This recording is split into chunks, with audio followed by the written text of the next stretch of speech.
بسم اللہ الرحمن الرحیم الحمدللہ والصلاة والسلام علی رسول اللہ۔ آج سنڈے ہے اور ہر اتوار کو جو ہمارے پاس پورے ہفتے سوالات آتے ہیں کمنٹس باکس میں یا واٹس ایپ پر یا ای میل میں یا ہمارے دارالفتہ میں، تو ان میں سے 10 اہم اور ضروری سوالوں کے جوابات قرآن و حدیث کی روشنی میں فقہ و فتاویٰ کی معتبر اور مستند کتابوں کے حوالوں کے ساتھ ہم آپ کی خدمت میں پیش کرتے ہیں۔ آپ کا بھی اگر کوئی سوال ہو تو آپ بھی دینی رہنمائی کے سلسلے میں معلومات حاصل کر سکتے ہیں۔ آج کے سوالات ہم شروع کرتے ہیں۔ پہلا سوال مصباح سراج دلی سے یہ کرتی ہیں کہ آج کل ایک میسج چل رہا ہے سوشل میڈیا پر، جس میں یہ بات کہی جا رہی ہے کہ جو کوئی رمضان المبارک کے تیسرے جمعے کو اس طریقے سے وظیفہ پڑھے گا، اس کی ترتیب یہ بتلائی گئی ہے اس میسیج میں کہ پہلے 11 مرتبہ درود ابراہیمی اور اس کے بعد سورہ علم نشرہ اور سورہ قدر 21 مرتبہ، اس کے بعد دوبارہ سے پھر درود ابراہیمی 11 مرتبہ۔ اگر کوئی اس طریقے سے وظیفہ پڑھے گا تو اس کو اللہ تعالیٰ تمام بیماریوں سے پورے سال محفوظ فرمائیں گے۔ اور بھی فضائل بیان کیے گئے ہیں، تو اس کی کیا حقیقت ہے؟ دیکھیے گا، یہ میسیج بہت سارے لوگوں نے مجھے فارورڈ کیا اور اس میسیج کے ساتھ اردو میں ایک تحریر لکھی ہوئی ہے جس کا خلاصہ یہ ہے کہ مفتی تقی عثمانی صاحب دامت برکاتہم یہ وظیفہ بیان کر رہے ہیں، اس پر یہ لکھا ہوا ہے۔ تو ہم سب سے پہلے تو یہ سمجھیں کہ مفتی تقی عثمانی صاحب دامت برکاتہم سے جب اس میسیج کے بارے میں خود کسی نے پوچھا تو حضرت نے خود ایک کلپ اپلوڈ کروائی اور اس آڈیو میں آپ یہ فرما رہے ہیں کہ یہ وظیفہ میرا بتلایا ہوا نہیں ہے اور نہ یہ میری آواز ہے، جن لوگوں نے میرے نام سے اس وظیفے کو شروع کیا انہوں نے غلط کیا۔ اور آگے آپ نے کہا کہ میں وظیفہ بتلاتا بھی نہیں ہوں۔ اور اس سوال کے جواب میں کہ اس وظیفے کی کیا حقیقت ہے، خود حضرت نے، بہت بڑے مفتی اعظم ہیں وہ ماشاءاللہ، انہوں نے بتلایا کہ اگرچہ اس میں قرآن کریم کی صورتیں اور درود پڑھنے کو کہا گیا، تو ظاہر سی بات ہے قرآن کا پڑھنا، درود شریف کا پڑھنا بہت ثواب کا کام ہے، لیکن ہم یہ سمجھیں کہ جو بات قرآن و حدیث میں وارد نہ ہوئی ہو، ہم اپنی طرف سے اس کو ثابت کر لیں اور اس کو ضروری اور بہت زیادہ امپورٹنٹ سمجھ لیں، یہ مناسب نہیں ہے، اس سے ہمیں بچنا چاہیے۔ ہم ان صورتوں کو پڑھ سکتے ہیں، یقیناً ثواب ملے گا، لیکن اس کے پڑھنے کو ہم ضروری نہ سمجھیں، ورنہ کچھ لوگ یہ سمجھیں گے کہ شاید یہ بات کسی حدیث میں وارد ہوئی ہے، جبکہ ایسا نہیں ہے۔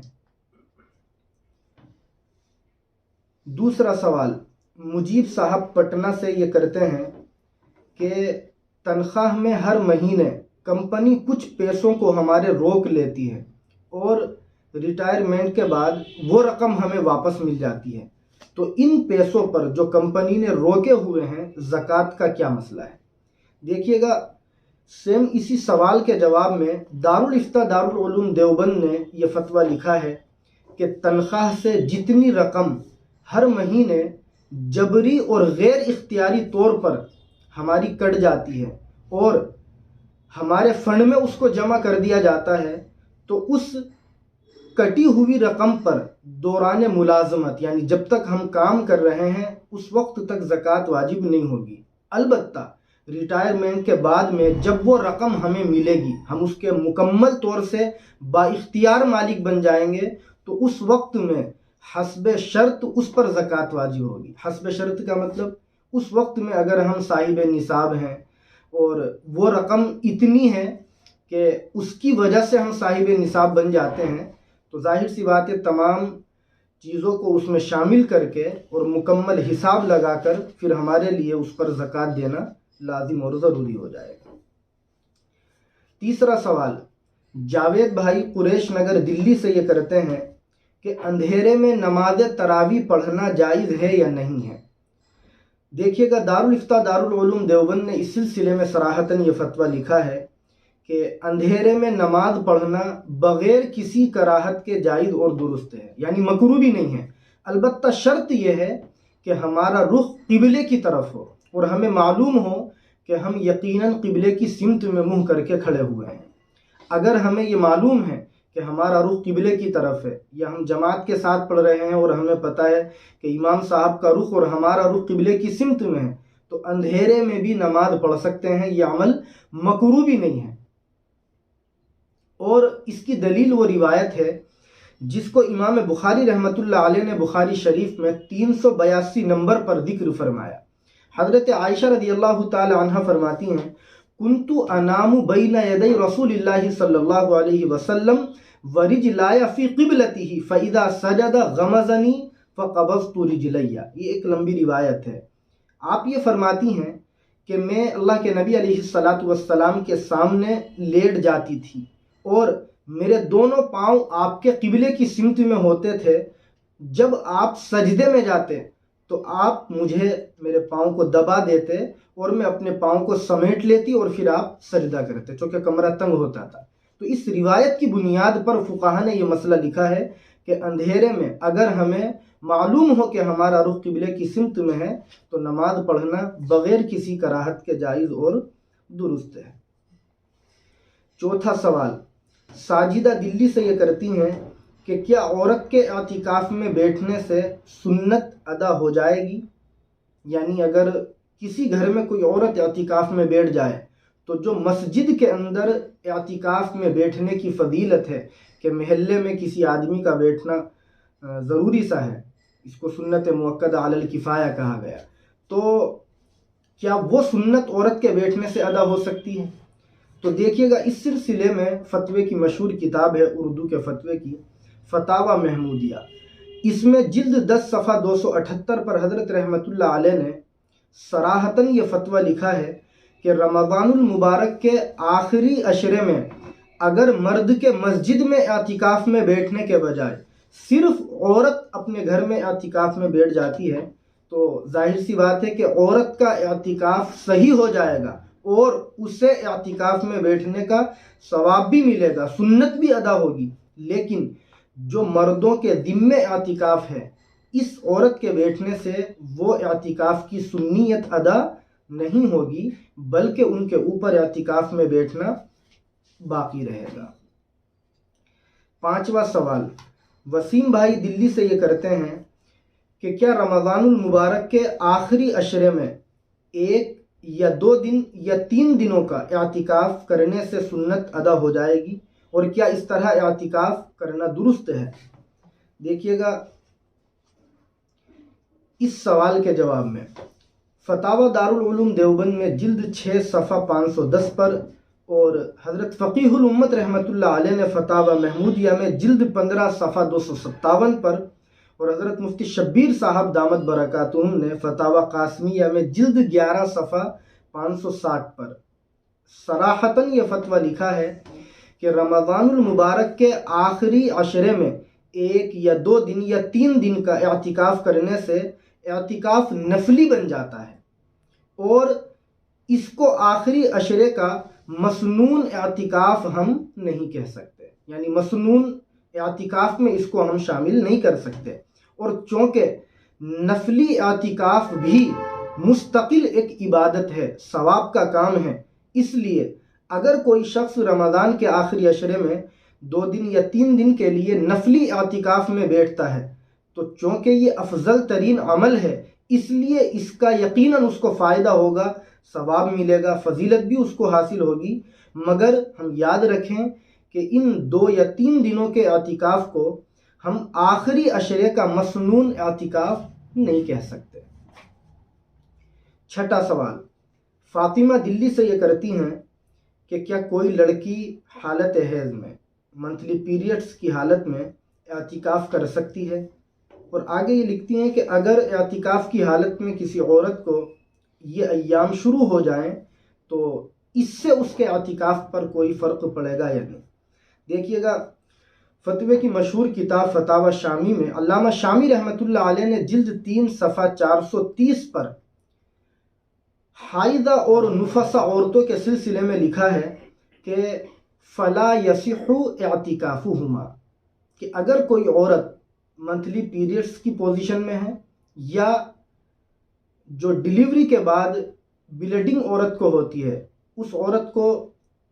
حالت نفاس میں کہا جاتا ہے، تو ان دونوں کے بارے میں لکھا ہے کہ یہ دونوں عورتیں اگر اعتکاف کریں گی تو ان کا اعتکاف صحیح نہیں ہوگا۔ لہذا جو عورت حالت حیض میں ہو، منتھلی پیریڈز اس کو آ رہے ہوں، اس کے لیے اعتکاف کرنا جائز نہیں ہے ان ایام میں، صرف پاکی کے دنوں میں ہی عورت اعتکاف کر سکتی ہے۔ اور جو دوسرا سوال ہے کہ اعتکاف کی حالت میں عورت کو اگر یہ ایام شروع ہو جائیں تو اس سے اس کے اعتکاف پر فرق پڑے گا یا نہیں، اس سلسلے میں دارالفتہ دارالعلوم دیوبند نے یہ فتویٰ لکھا ہے کہ اگر اعتکاف کی حالت میں عورت کو حیض منتھلی پیریڈز شروع ہو جائیں تو حیض کے شروع ہوتے ہی اس کا اعتکاف ختم ہو جائے گا، اور